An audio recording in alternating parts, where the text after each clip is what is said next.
नमस्कार। जय जगन्नाथ। जगन्नाथ कृपारे मु भलरे अच्छी आपण माने मध्य भलरे थिबे।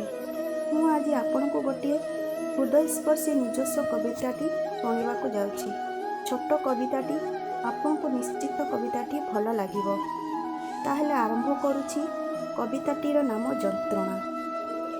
जंत्रणा नामक जंत्रे प्रतिदिन जर्जरित गति गति करी आजी मने पड़ुछि मो अतीत।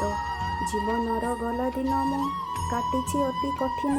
जानी पारुछि मु बंचिबिनी बेसी दिन।